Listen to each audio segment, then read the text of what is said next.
Espinosa y le dicen la tigresa. Esa sí es la dura, dura, dura en comunicación.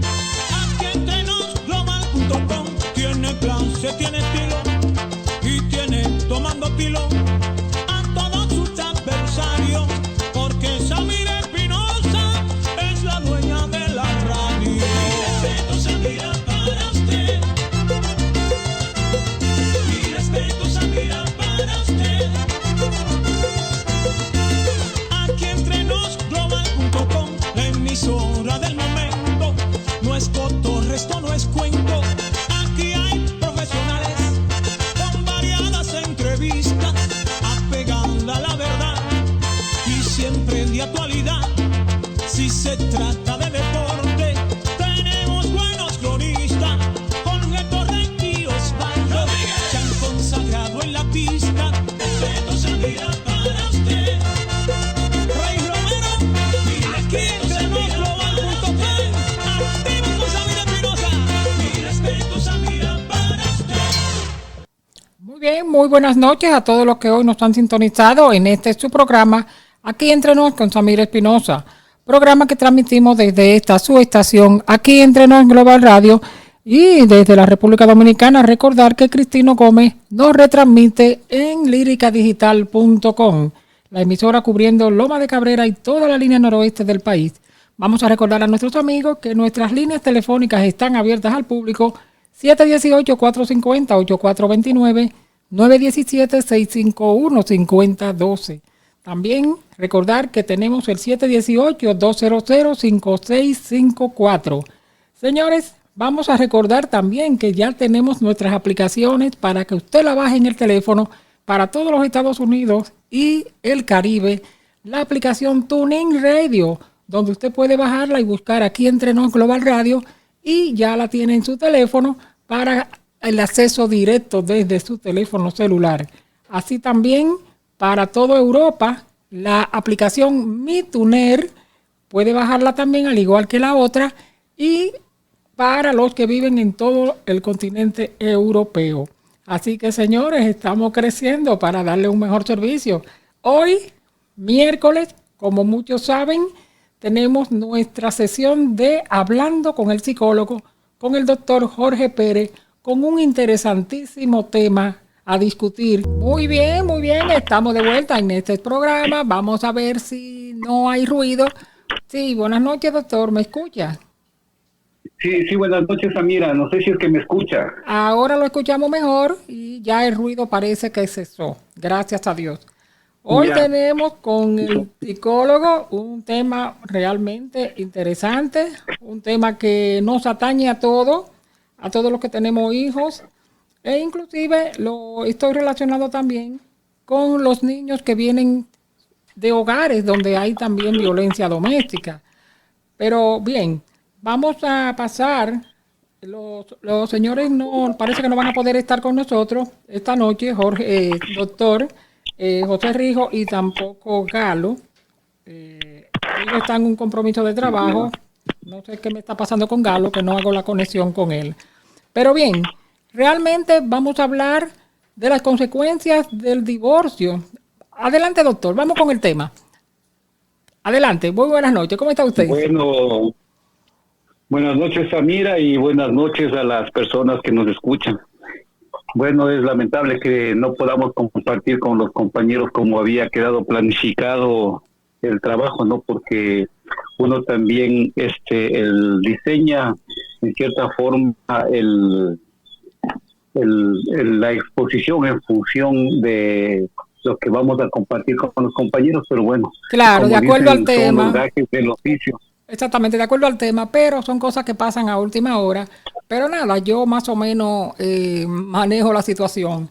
Realmente tenemos el tema, las consecuencias psicológicas y emocionales del divorcio en niños y adolescentes, donde podríamos enlazar ahí también esos niños que vienen de hogares donde hay violencia doméstica y maltrato. La realidad es que no sé cómo usted combinaría o si hay una diferencia entre aquellos niños que se crían en un hogar quizás normal, regular, y que sucede un divorcio por una causa ajena a su voluntad, incompatibilidad de caracteres, pero que no es un hogar donde no había violencia doméstica, diferenciándolo con este otro que yo quería o he querido tratar también con relación a aquellos niños que se crían en hogares donde hay violencia doméstica. La diferencia entre uno y el otro, ¿es lo mismo? ¿Los mismos traumas tienen esos niños? ¿El desarrollo de cada niño, de cada hogar? Adelante, doctor. Bueno, ante todo, buenas noches otra vez a usted, Samira, y a las personas que nos escuchan. Bueno, vamos tratando de ir orientando el tema tal como nosotros lo hemos planificado y en función de eso analizar los niños que son producto de violencia familiar, ¿no? Porque, o sea, nosotros estaríamos hablando, o sea, para hacer una pequeña diferenciación rápidamente, ¿no? Si nosotros estamos hablando de que existen niños, niñas, adolescentes que sufren violencia doméstica, entonces ahí nosotros estaríamos hablando prácticamente de otro tema en el que posiblemente están papá y mamá y supuestamente están viviendo bajo un mismo techo, tanto papá, mamá como los hijos. Entonces ese sería ya un hogar disfuncional que posiblemente generaría otro tipo de psicopatologías en los niños u otro tipo de problemas.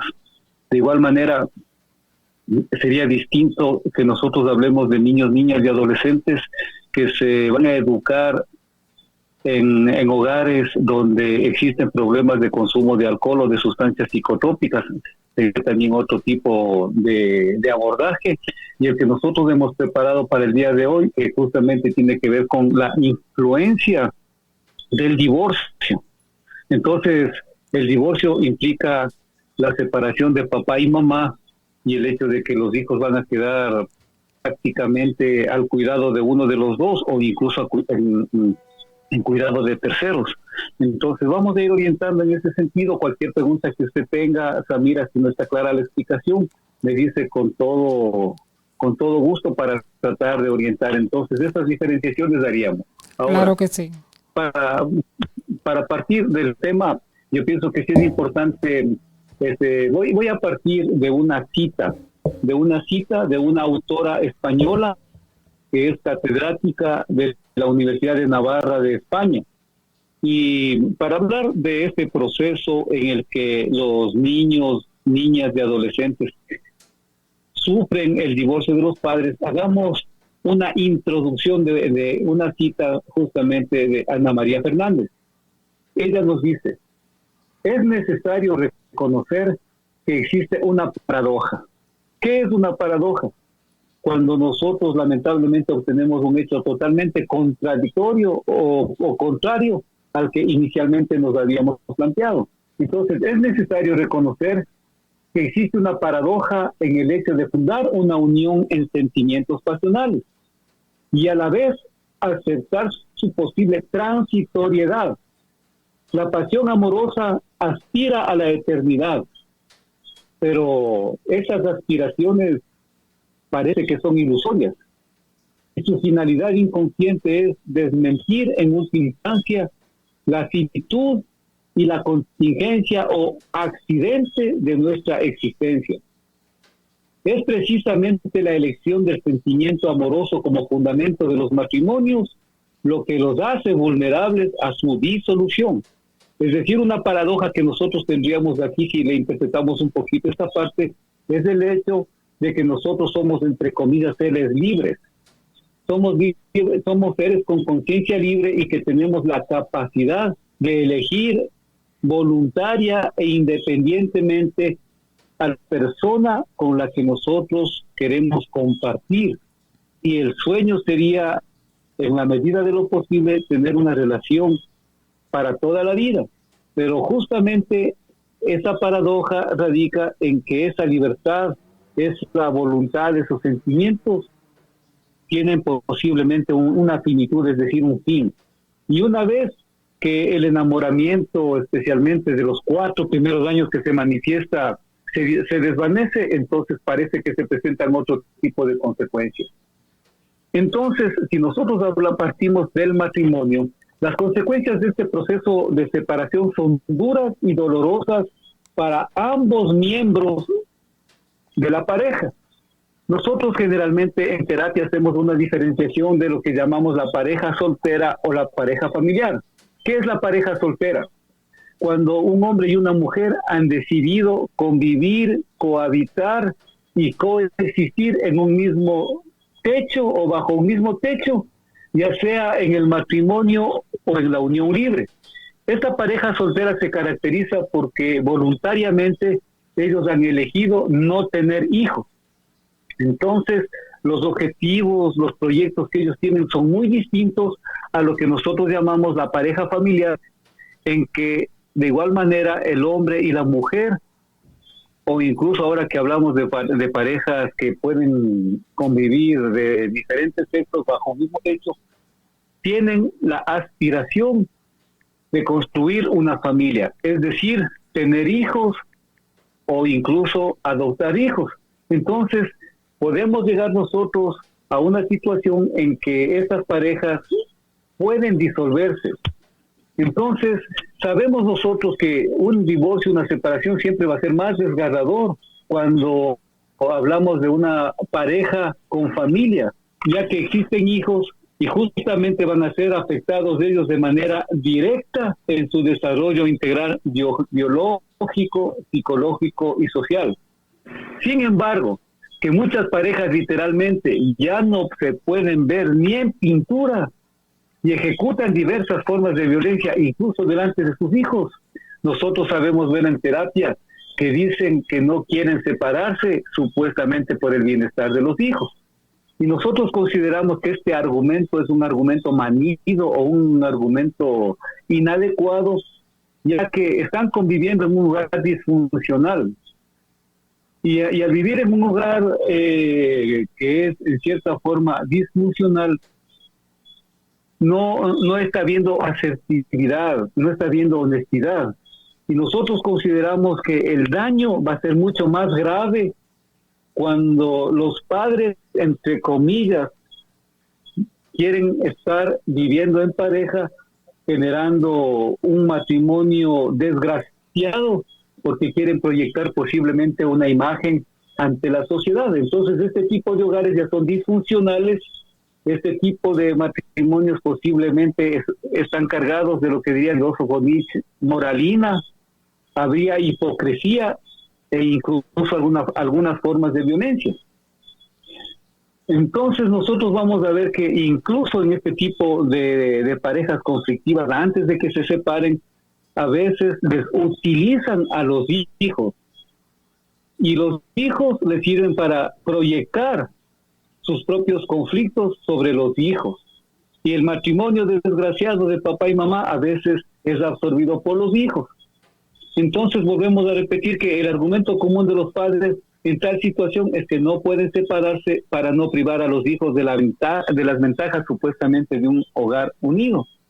Cualquier estudio que nosotros hagamos detallado de una familia, entre comillas, unida únicamente por las apariencias, sabiendo de que no se aman papá y mamá, que tienen conflictos, es más nociva para los niños que una ruptura franca, que en cierta forma incluso cuando uno es capaz de romper en una relación de pareja inadecuada, por lo menos incluso se les está enseñando a los niños que uno es lo suficientemente digno para ser capaz de poner fin a una situación que es intolerable por medio de una decisión asertiva y valiente.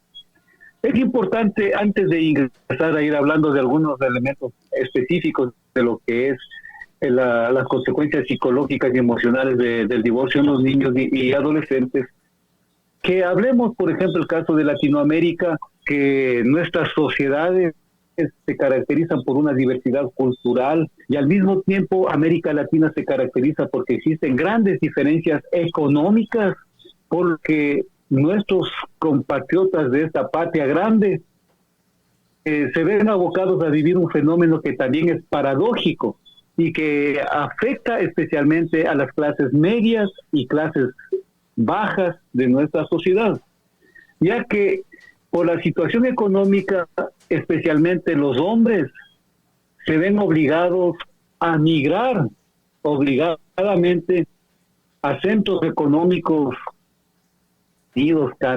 o Europa, con la finalidad de garantizar un ingreso económico que les permita sacar adelante a sus familias, más resulta que este fenómeno desemboca en muchos casos en ruptura de pareja, lo cual afecta directamente a los hijos. Y muchas veces nosotros observamos que en algunos casos el vínculo se mantiene a través del envío de dinero nomás, pero en otros casos la distancia genera una ruptura completa de las relaciones familiares, quedando las mujeres en una situación de extremo desamparo, ya que les toca a ellas asumir todas las responsabilidades de niños, niñas, adolescentes, porque muchas veces los padres que emigraron se olvidan o se desentienden de sus obligaciones afectivas, emocionales y económicas. Entonces nosotros vemos que esta crisis accidental de la separación impacta dolorosamente tanto a padres como a hijos, y sin embargo sus consecuencias pueden ser más graves en los niños. Las consecuencias de este proceso generalmente son duras y dolorosas para ambos miembros, independientemente, como habíamos mencionado, de que sea una relación en cierta forma de la pareja soltera o familiar. Hablemos brevemente, para continuar con esta pequeña introducción, de cuál es el impacto, ¿no?, que va teniendo esto incluso en los padres, porque esto es importante porque va a influir en la relación con los hijos. Sabemos que cuando se divorcian papá y mamá, se presenta generalmente como consecuencia del divorcio un momentáneo o un relativo, entre comillas, desequilibrio psicológico-emocional, que se caracteriza por la falta de recursos afectivos, cognitivos, para afrontar de manera madura la disolución de este vínculo. Y en muchas ocasiones las personas que se divorcian caen en adicciones al alcohol y a sus ilícitas como marihuana, cocaína, etcétera. Esto generalmente es más común en los hombres, pero tampoco podemos decir que no se presente en las mujeres. Es común que la fase de pérdida del objeto amado, es decir, de la amada o del amado, y del vínculo familiar, provoca sentimientos de soledad, tanto en el hombre como en la mujer. Genera tristeza, ansiedad, depresión, trastornos del sueño. En general, las mujeres, como consecuencia del divorcio, a veces saben desarrollar enfermedades psicosomáticas. ¿Qué son las famosas enfermedades psicosomáticas? Problemas psicológicos que se presentan a nivel emocional. Es como que se van canalizando en algún órgano que tenga una habilidad o una mayor predisposición, y esa enfermedad hace que estos órganos del cuerpo humano enfermen, y generalmente cuando van a un profesional de la salud especializada en el órgano específico que se altera, generalmente no encuentran nada. Entonces es interesante que en las investigaciones que se han realizado como consecuencia del divorcio y que van a afectar en la salud de quienes se divorcian y van a proyectar los conflictos en los hijos, podemos nosotros encontrar generalmente anomalías en su aparato reproductor, en los órganos genitales. En un estudio que se realizó a mujeres divorciadas, se registró la aparición con posterioridad al divorcio de trastornos físicos como fibromas, quistes de ovario, nódulos mamarios, y en otros casos hemorroides y úlceras gástricas o duodenales.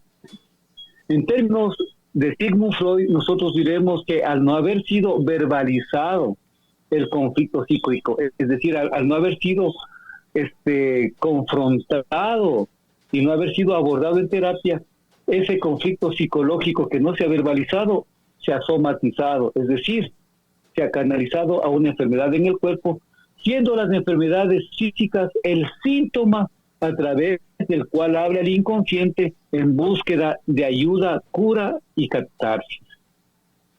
Tanto en hombres como en mujeres, en la mayoría de casos se percata uno de que no realizan lo que se conoce como el duelo psicoterapéutico. Es decir, si me separé de mi mujer o me separé de mi marido, yo tengo que vivir ese duelo para poder afrontar, reflexionar, etcétera, de una manera incluso simbólica y aceptar la pérdida del objeto amoroso. Pero ¿qué observamos nosotros? Que tanto hombres como mujeres generalmente no hacen esto, y al no realizar el duelo de esta muerte simbólica, generalmente buscan inmediatamente el reemplazo. O sea, se consiguen inmediatamente un novio o un amante de turno, y lógicamente al no haber concientizado a través del duelo los niveles de responsabilidad de cada uno, no haber racionalizado el impacto sobre los hijos, nosotros incluso vemos que hay el riesgo de que se produzca lo que se conoce en psicoanálisis como compulsión a la repetición, es decir, que estando con otra pareja posiblemente se van a volver a repetir los mismos conflictos que tuvo anteriormente con la pareja anterior. Entonces nosotros vemos sí, el divorcio de ninguna manera significa una solución, sino que prácticamente cuando uno busca inmediatamente otra pareja, vemos nosotros que la persona puede entrar en una especie de círculo vicioso, que es justamente la compulsión a la repetición, en la que una persona puede llegar al segundo divorcio, tercer divorcio, cuarto divorcio o enésimo divorcio. Y esto va a tener consecuencias psicológicas y emocionales en los niños. Entonces, con esta breve introducción, ahora sí nos vamos a centrar en lo que son las consecuencias psicológicas y emocionales de la separación de los padres en niños, niñas y adolescentes. Si es que a lo mejor antes de usted tiene alguna pregunta, Samira, para contestarle por favor, con mucho gusto, o de lo contrario, continuamos. Sí, sería bueno aclarar algo. Usted como psicólogo considera, antes de pasar al tema en sí, ya que usted tocó esa parte de cuando la pareja se divorcia, uno de los dos, o quizás los dos, reemplazan la pareja inmediatamente pensando que, como dice el dicho por allá, un clavo saca otro clavo. No vive, él no vive la ausencia, no vive el proceso, no vive el dolor, como usted dice. Ahora bien, usted considera, usted como psicólogo, que se debe vivir ese proceso, estar solo un tiempo y luego entonces considerar estar con otra pareja.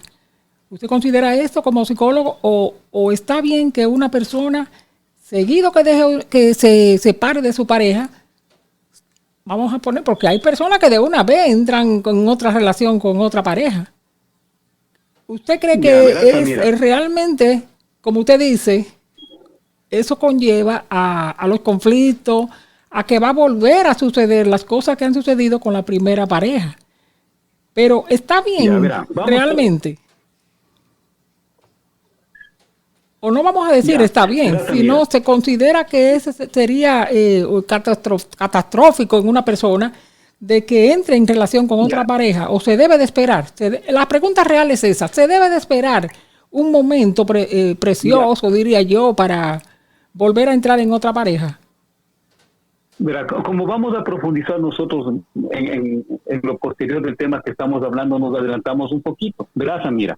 Sí, porque ya eso es saliéndonos del tema. Ya eso saliéndonos del tema. Sí, o sea, bueno, es que tiene, de una u otra manera tiene relación. Pero sí, eso dije, sí, que de una manera u otra se puede relacionar con los problemas que acarrean lo del divorcio.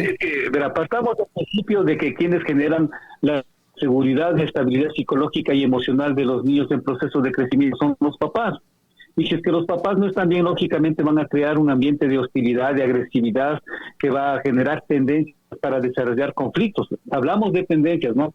Entonces, más adelante, cuando hablemos de este tema, es como que nos adelantamos un poquito, porque yo digo, en algunos casos, los padres y madres divorciados piensan más en ellos que en sus propios hijos. Aparte de que nosotros debemos considerar que a veces hay matrimonios que se disuelven porque anteriormente ya tuvieron una relación de amantes con otras personas. Y lógicamente, incluso ese tipo de parejas posiblemente van a tener otro tipo de conflictos. Entonces, en ese tipo de personas ya hubo incluso una relación de infidelidad, etcétera, etcétera. Ahora, lo ideal, desde el punto de vista psicoanalítico y psicológico en general, es que cada persona tenga esa posibilidad de vivir el duelo.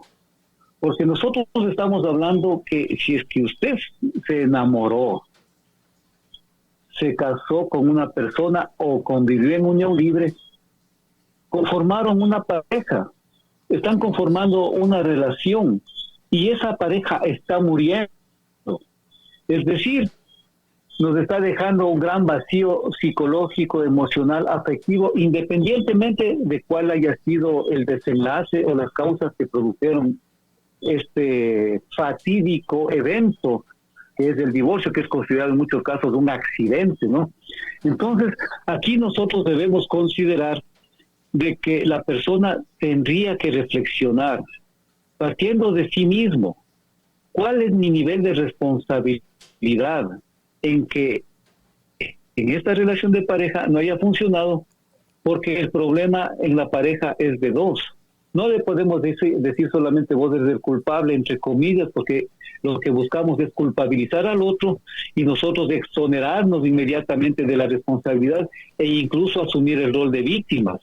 Y dependiendo justamente de estos roles que nosotros asumamos en el divorcio, va a ser la forma como impactemos en nuestros hijos e hijas y al mismo tiempo que busquemos posiblemente un reemplazo inmediato.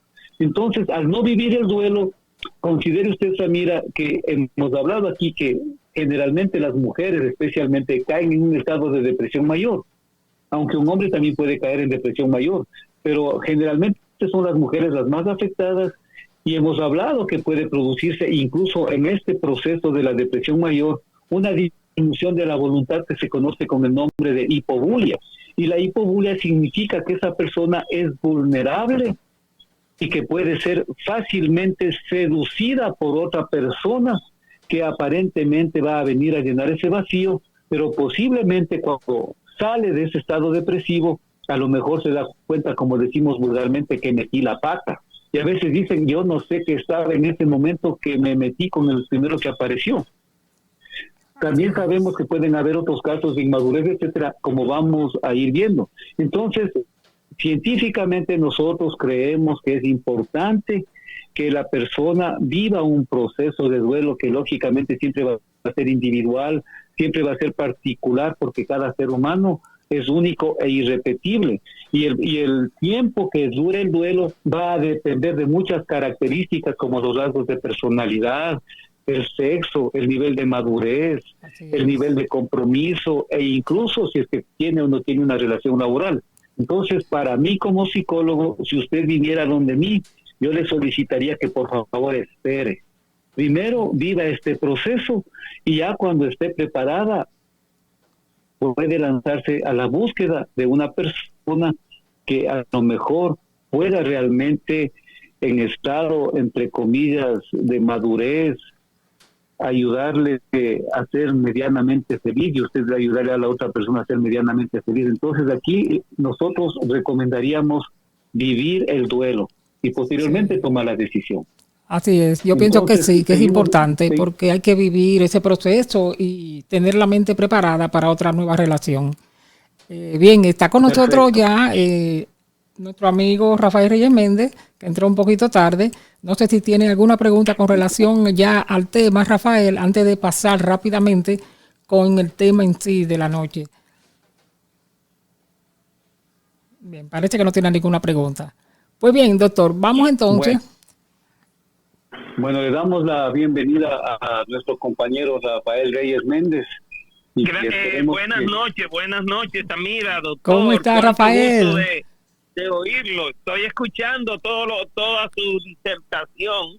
Sí, no, es un tema muy importante. Muy aceptada como siempre, hoy más todavía. Y qué bueno que esa respuesta que le dio el doctor a Samira me gustó. Sí. Sobre la persona de si deben esperar algún tiempo, porque creo que sí. Sí, yo Ahora, también. es indiscutible, Samira, que la persona debe de darse su tiempo, como dice el doctor y como tú misma yo creo que piensas. Sí. Porque es que eso se lleva a analizar y a reflexionar sobre lo que ha pasado. Porque algo ha pasado, que ha habido una ruptura, sea de parte de él o sea de parte de ella. Así es que me ha gustado bastante. Este es un tema amplio, ese es un tema amplio que sería bueno hasta claro, darlo en otra oportunidad, porque en realidad es como pensamos. Pienso que la mente, el ser humano tiene que prepararse tanto mentalmente como físicamente luego de una ruptura con una pareja, porque son muchas las cosas que se envuelven. Entonces uno lo que hace es que cree que porque va a estar mejor, porque ya tiene otra pareja. No, es lo contrario, porque usted todavía no acaba de borrar ese pasado. Hay cosas que están ahí y que poco a poco que se van a ir, no tanto borrando, sino superando. Porque nadie supera la ruptura de una relación de la noche a la mañana. Eso no es verdad. Esas son cosas que van en un proceso. Pero vamos a dejar ese tema para más adelante, otro día, porque está muy bueno el tema y yo sé que hay muchas preguntas en el aire que nuestros oyentes quisieran hacer.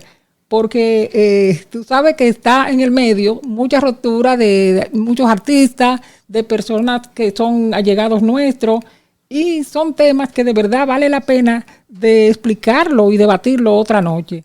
Pero vámonos con el tema rápidamente, doctor, porque vamos a recordar que tenemos hoy deportes y tengo que entregar a las 9:20 ya para que entre el programa de deporte. Perfecto. Adelante, doctor. Solamente me adelanto también, verá, ahorita está de moda esa cantante colombiana Shakira. Claro, por eso lo dije. El famoso futbolista Piqué.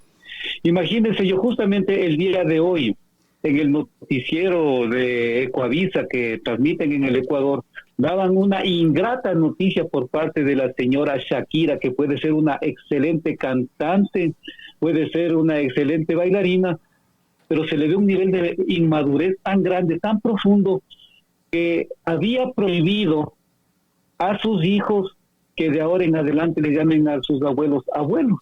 No, muy mal hecho. Entonces imagínense, y por favor investigue, esa cosa que yo me sorprendía y me acordaba justamente de lo que vamos a hablar ahora, y yo decía, imagínense, ¿cómo puede ser posible que le lleguemos a un niño inocente que está en proceso de crecimiento, que vaya distanciándose de un nexo afectivo, emocional con su familia?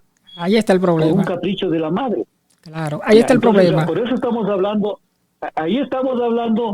por cómo queda psicológica y emocionalmente el hombre y la mujer para no crear conflictos en los nietos, en los hijos, etcétera. ¿Sí me comprende? Sí, por eso claro. hice esta breve introducción, para que tengamos una especie de marco teórico que nos permita hablar específicamente, porque vamos a topar puntos como este, ¿no? ¿Cómo puede ser posible? Yo tengo casos de pacientes que los abuelos se han hecho cargo de los nietos y les niegan la posibilidad de que les den al papá, y hasta se toman la atribución de quitarles el apellido. Entonces generarles unos problemas de identidad profundamente graves, pero no me voy a adelantar a lo que estamos hablando, solamente, como usted dice, que quede en el aire, y si es que alguien tiene alguna pregunta o incluso no está de acuerdo, tienen el legítimo derecho de hacer preguntas o de dar un punto de vista distinto. Bueno, la separación de los padres, como decíamos, puede producir temporalmente alteración de algunos puntos de referencia en los niños y niñas, en sus conocimientos intelectuales, a nivel cognitivo y académico, así como a nivel psicológico y emocional, que anteriormente brindaban los vínculos de seguridad y de confianza por parte de los padres. Sin embargo, sabemos nosotros que después de un periodo de duelo que puede ser de un año, a veces consiguen superar el periodo de inestabilidad mencionado, siempre y cuando papá y mamá acepten esa realidad del divorcio. Y para que de esa manera no proyecten los conflictos de ellos sobre los niños, creándoles conflictos gratuitos e innecesarios. Estas afectaciones que son consecuencias negativas a nivel intelectual, cognitivo, psicológico y emocional que experimentan niños y adolescentes tras la separación o el divorcio de sus padres están estrechamente vinculadas incluso a cómo era su desenvolvimiento anterior y cómo era el ambiente familiar. Incluso van a tener consecuencias psicológicas, emocionales en los niños, la situación socioeconómica nueva a la que tienen que enfrentar luego de la separación de sus padres. Influye mucho también las tradiciones, las costumbres y la cultura que practica en la familia en este impacto en la salud mental de los niños. Especialmente en nuestro caso, que generalmente vemos que los niños, niñas, generalmente quedan bajo la custodia de su madre. Hay que considerar que la mayoría de trastornos psicológicos y emocionales por los que atraviesan los niños, niñas y adolescentes, que son desencadenados por la separación de los padres, aparecen especialmente por la falta de comprensión y la falta de cooperación de los padres en lo referente a las necesidades psicológicas, afectivas, cognitivas, lúdicas, es decir, hasta para que se desarrollen en el juego físicamente por parte de los padres. Sabemos que si existe una adecuada comunicación y cooperación de los padres separados, las necesidades, en base a las necesidades afectivas más que nada, estos podrían fortalecer su autoestima, van a fortalecer la seguridad, la confianza, lo que incluso favorecería que los niños no tengan un bajón tan grande, especialmente en los estudios, por un lado. Ahora, yo he titulado una partecita aquí, le he puesto un titulito pequeñito como subtítulo, lo que he denominado respeto a los derechos humanos del niño, niña y adolescente. Aunque suene un poco extraño que hable de respeto al niño, niña y adolescente y a sus derechos humanos, lo hacemos porque las investigaciones científicas, así como nuestra práctica profesional en la consulta psicológica, nos da evidencias que de forma sistemática papá, mamá y familiares van violando los derechos humanos de los niños. Hay que considerar que muchos padres no les ven a sus hijos como seres humanos, como sujetos, sino que les convierten en cosas, les convierten en objetos y piensan que les pueden manipular en función de sus necesidades personales, olvidándose de que es un niño, un sujeto en proceso de crecimiento. Es decir, los primeros que se encargan de violar los derechos humanos de los niños, los más elementales, en este caso son papá y mamá. ¿Y con qué objetivo? Dañar al padre o a la madre con la custodia del niño. Entonces nosotros vemos que al convertirle en objeto en cosa, el niño no sufre tanto muchas veces por la separación de la mamá, porque si estuviera una adecuada estabilidad, el niño sufriría, pero este dolor sería menos. Pero cuando existe este tipo de manipulación, estas disputas entre papá y mamá, que le han convertido en objeto, es lo que vamos a ir viendo, esos daños psicológicos para el futuro. Generalmente los padres, de manera consciente o inconsciente, en el periodo de la separación e incluso después de esta etapa, como decía hace un momento, se preocupan más por ellos mismos, quedando en la mayoría de casos los niños literalmente abandonados. Hemos podido observar niños que algunos padres no logran sobreponerse a la separación, ya que a veces, no tanto por ser irresponsables, sino que pueden caer en una depresión mayor, como hemos dicho hace un momento, papá o mamá. Y lógicamente, al estar alterado su estado psicológico emocional, no pueden con ellos mismos y cómo pueden orientar a sus hijos. Entonces aquí nosotros vemos que pueden ser afectados por eso. Pueden haber cuadros de ansiedad y, como habíamos manifestado, también puede presentarse problemas de consumo de alcohol como una forma de evadir la realidad. Así es. También nosotros hemos observado, hay un mecanismo psicológico en psicoanálisis que se llama regresión. Este mecanismo psicológico que se llama regresión tiene que ver con el hecho de que, por ejemplo, una persona ya pasó por todas las etapas psicológicas evolutivas del desarrollo y era, al momento de la relación de pareja, una persona madura. Pero como consecuencia del divorcio, es como que regresa a etapas anteriores, que podría ser la etapa de la adolescencia, y en algunos casos actúan como niños o niñas. Entonces esto se llama etapa de regresión, porque ya siendo una persona madura, asume niveles que ya fueron superados en una etapa de la historia individual de la persona.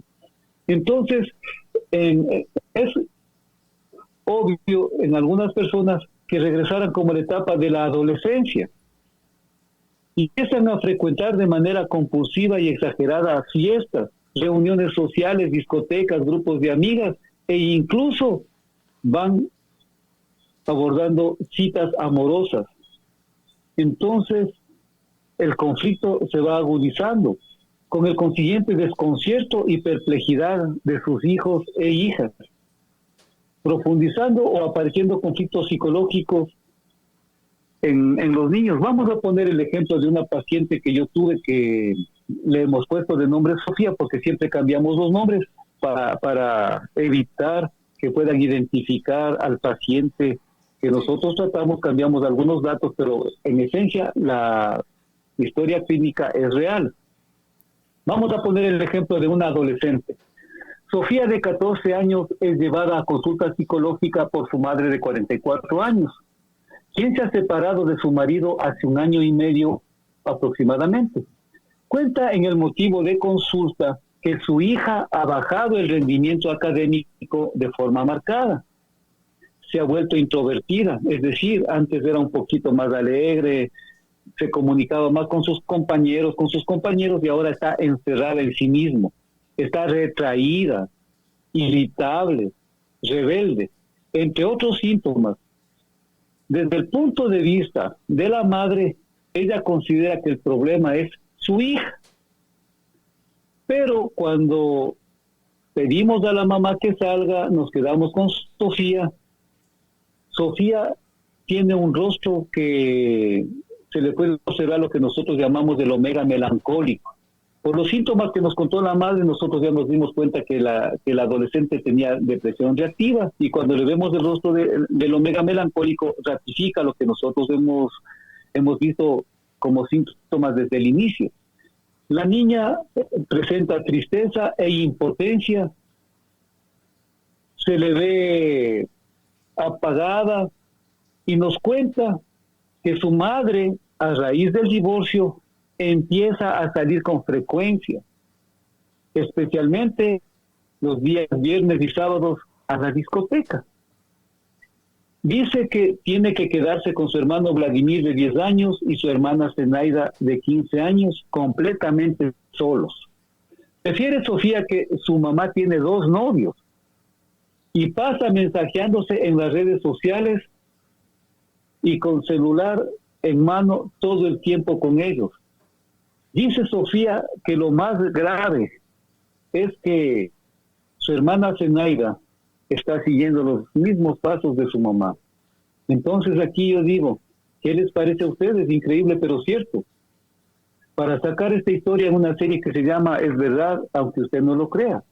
Sofía, a sus 14 años, se encuentra sufriendo las consecuencias del divorcio de sus padres, agudizado por la inmadurez emocional de la madre, que, por decirlo menos, ha regresado a su adolescencia, y su hija, ante la incapacidad de expresar en palabras sus sentimientos, desarrolla la sintomatología enunciada. Esto nos lleva a comprender que tanto Sofía como su madre, hermano y hermana necesitan orientación psicológica urgente para evitar que el cuadro familiar se agudice y la depresión mayor de Sofía vaya progresando y generándole mayores conflictos a nivel personal, a nivel escolar. Vemos nosotros que los padres que se han quedado bajo la custodia de sus hijos e hijas durante este periodo activan de manera inconsciente por lo menos otros 2 mecanismos psicológicos. El uno es la negación y el otro se llama racionalización. ¿Qué significa negación? La negación incluso se presenta en problemas como el alcoholismo, cuando uno no quiere aceptar que uno tiene un conflicto. El alcohólico, por ejemplo, no quiere aceptar que es alcohólico y busca justificativos para decir yo tomo porque estoy contento, yo tomo porque ganó tal equipo o simplemente tomo porque tengo plata, pero busca argumentos y niega que tenga un conflicto. En este caso, el mecanismo psicológico de negación se caracteriza porque la madre no acepta que necesita una orientación, que necesita una ayuda y al mismo tiempo no quiere aceptar que sus hijos están sufriendo psicológica y emocionalmente, primero por la destrucción del hogar y segundo por la actitud de la madre. Cuando hablamos del mecanismo psicológico de racionalización, en psicoanálisis significa que la persona de manera inconsciente busca argumentos, entre comillas, razonamientos que parecen verdaderos e increíblemente ella misma se convence de esos falsos razonamientos, de esos falsos argumentos y convence a los otros. Entonces eso significa racionalizar.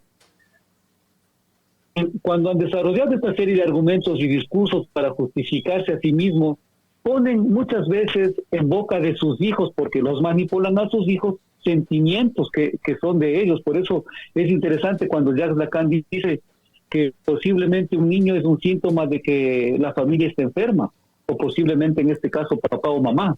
Entonces el conflicto del niño no es el conflicto de él, sino es el conflicto de papá o el conflicto de mamá. Entonces ponen palabras, sentimientos de sus hijos que nunca dicen. Así, por ejemplo, mi hijo es bien maduro, acepta la separación, a él no le afecta nada, está como siempre, hoy está mejor que nunca. Entonces este tipo de argumentos no son de los niños y niñas, sino que papá, mamá, al racionalizar, al negar, están creando un ambiente falso para que las otras personas, entre comillas, crean que no está pasando nada con ellos y lógicamente los niños son los que están sufriendo. Así es, y en muchos casos también, doctor, el padre sabe lo que está viviendo el niño, lo que está pasando el niño. Lo que pasa es que muchas veces quiere hacerle ver a la sociedad que todo está bien y no reconociendo que con esa actitud le está haciendo un daño al niño. Perfecto. Por eso le digo aquí, los primeros que tienen que estar bien son papá y mamá. Por eso dijimos esa pequeña introducción. Porque Así no es que los niños se crean o se educan en el vacío. Pues. Entonces, aquí recibí la noticia de uno de nuestros colaboradores, Wilson Alejo, que la noticia me la pasó sobre Shakira.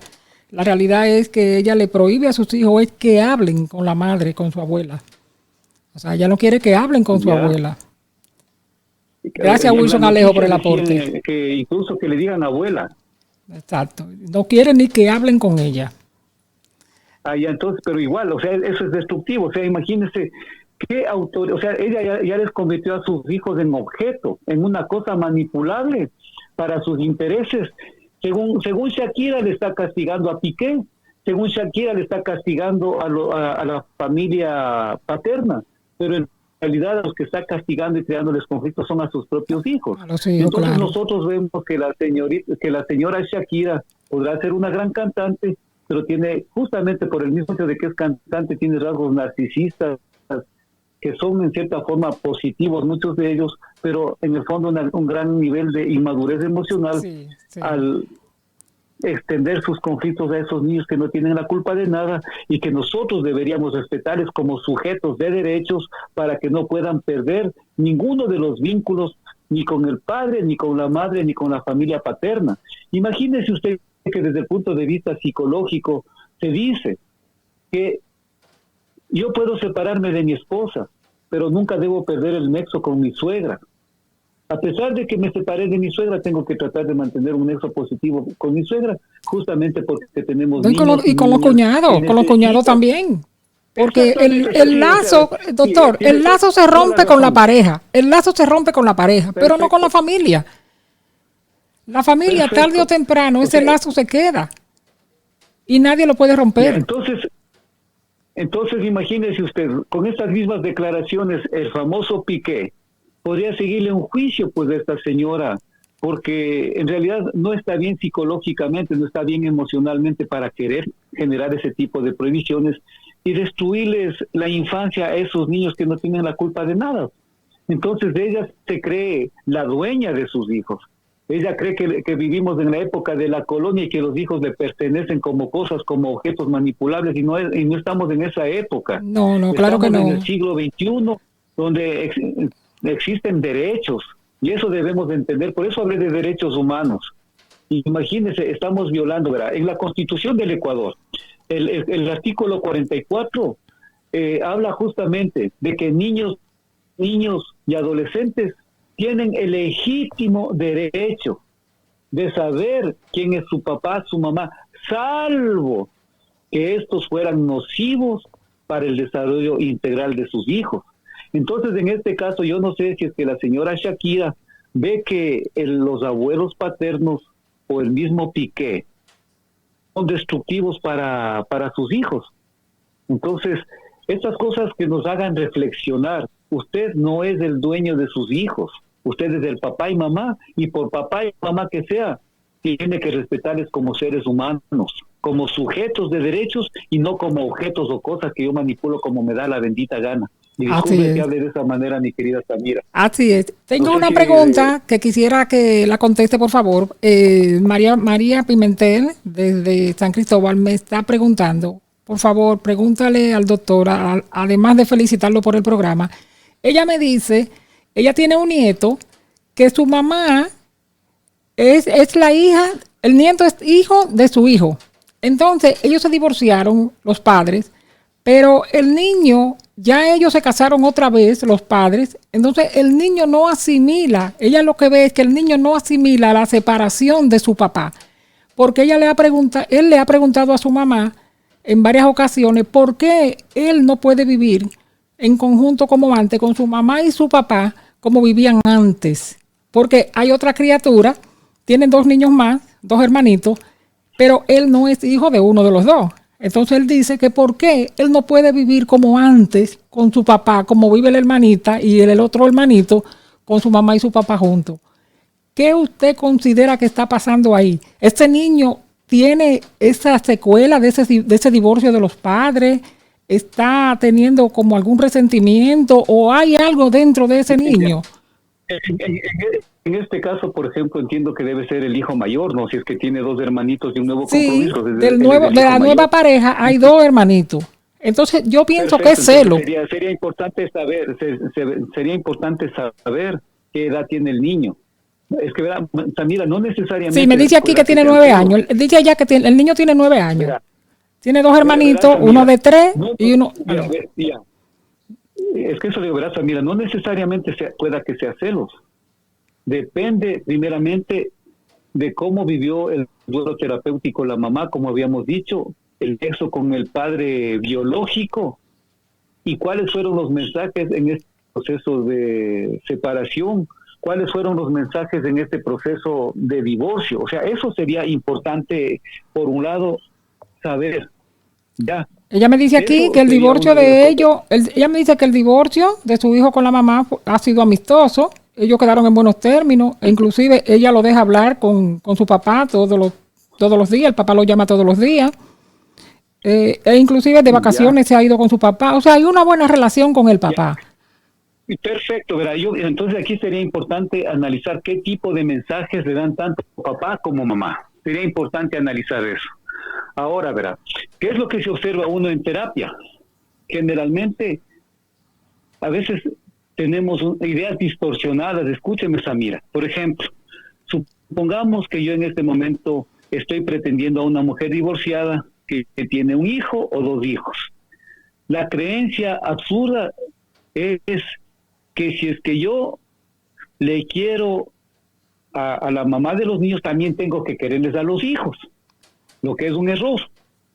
En este caso, yo me enamoré de la mamá, y en el caso de mi obligación primerito es respetarles como personas, como seres humanos. Otra vez, respetar su dignidad y sus derechos humanos. Ahora, vamos a ir viendo cómo vamos construyendo este nexo con el niño ya en la cotidianidad, en la vida cotidiana. Vamos viendo cómo vamos construyendo este nexo. Yo como padrastro, sabiendo que él tiene su papá biológico, se supone que el niño desde el inicio tiene que saber que tiene su papá biológico y el papá debería respetar ese espacio y no querer ocupar abusivamente un espacio que no le corresponde, por un lado. Por otro lado, como decía, a veces creemos que si es que me ama a mí, tiene que amar a mis hijos. Mentira, o sea, tiene que irse creando un nexo de diálogo, de comunicación. Ahora sería importante saber el padrastro cómo actúa, cuál es el nivel de relación que ha desarrollado con el niño. Lógicamente, cuando hay este tipo de casos, hay un desplazamiento del afecto, del amor, exclusivamente a los hijos propios, a los hijos biológicos, y a veces hay discriminación. Entonces, posiblemente, sabiendo que el niño tiene su padre biológico, el ambiente familiar posiblemente habría que analizar, no es un ambiente que a lo mejor esté creando los nexos afectivos, emocionales, para que el niño esté desarrollando niveles de seguridad, de confianza, de madurez. Por eso siempre es importante saber qué tipo de mensajes estamos emitiendo.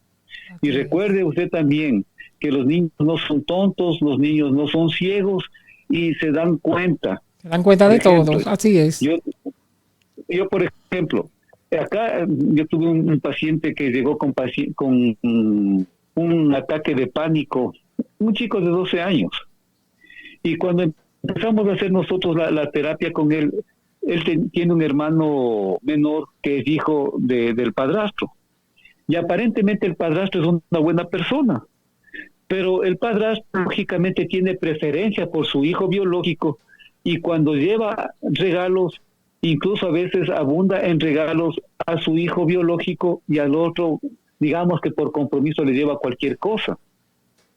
Cuando compran los útiles escolares que le compra al hijo biológico son de mejor calidad y los otros no. Entonces en terapia el niño me decía, yo quisiera que mi papá, o sea, le llama papá al padrastro, fuera justo, que de la misma manera que le trata, en este momento no recuerdo el nombre del niño, me tratara a mí también. Entonces eso hace justamente que el niño tenga esos niveles de ansiedad, de inestabilidad.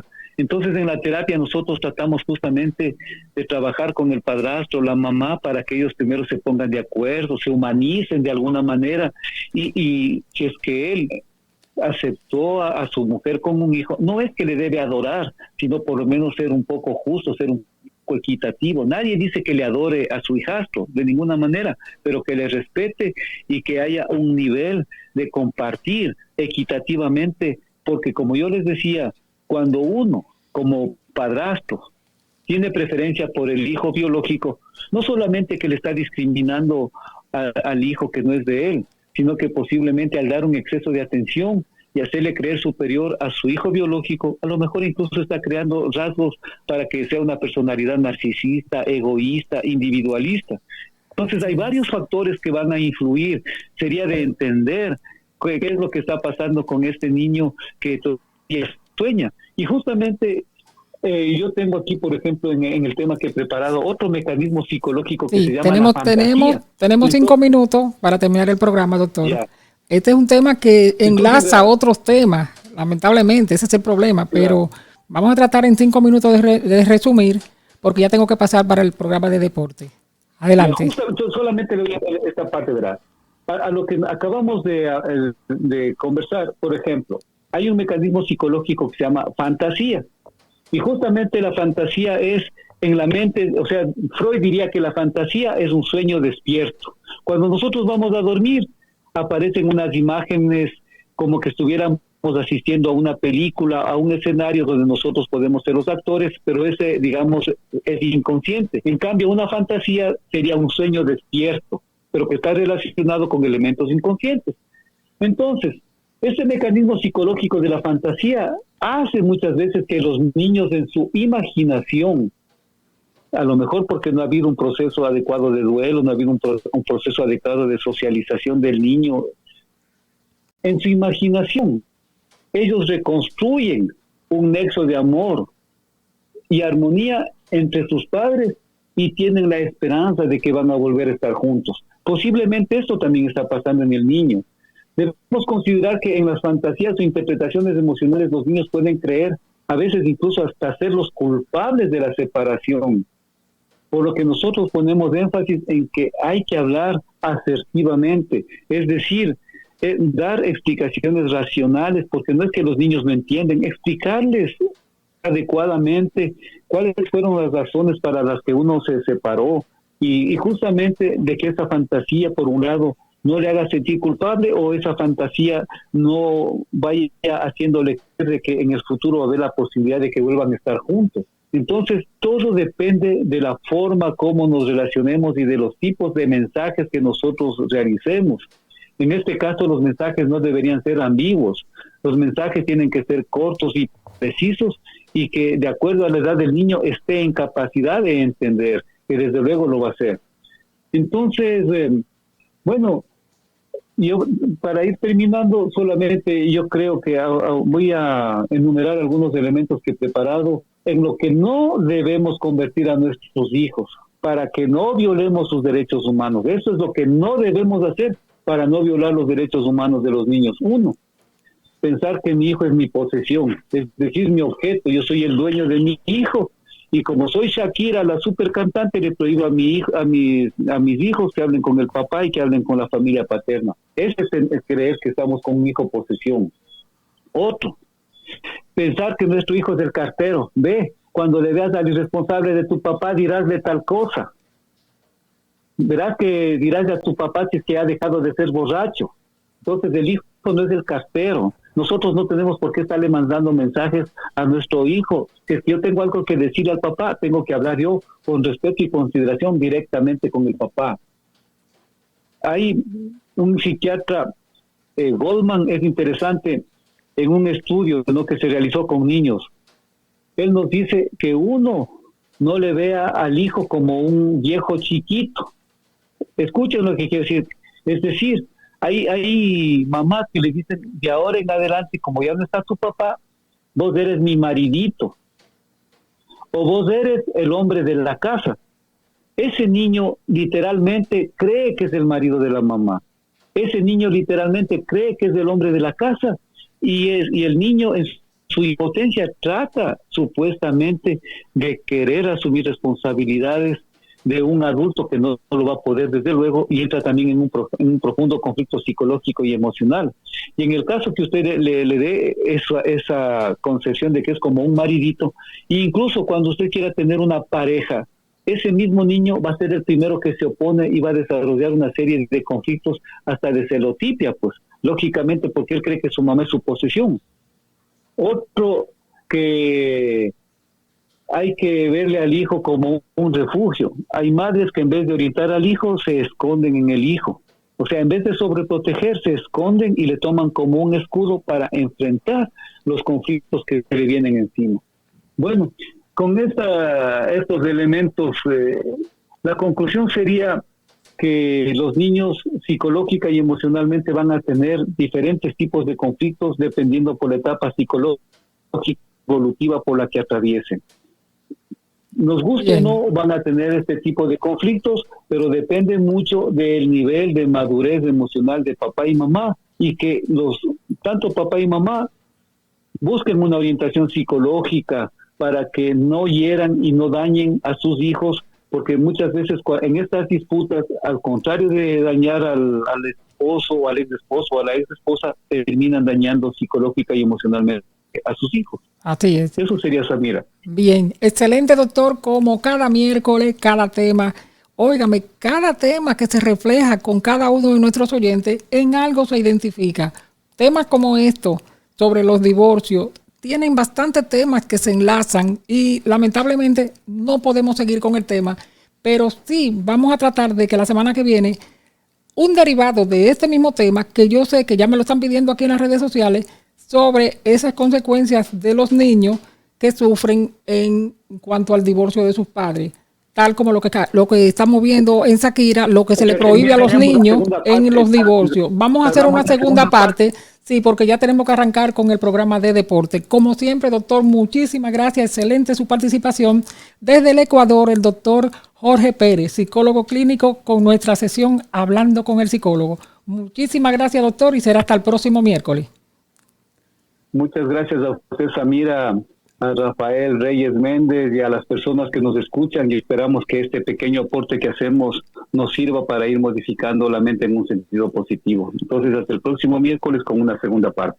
Muchísimas gracias. Muy buenas noches por estar con nosotros. Y usted no se mueva de ahí, que ya en breve volvemos con Deportes, aquí entre nos.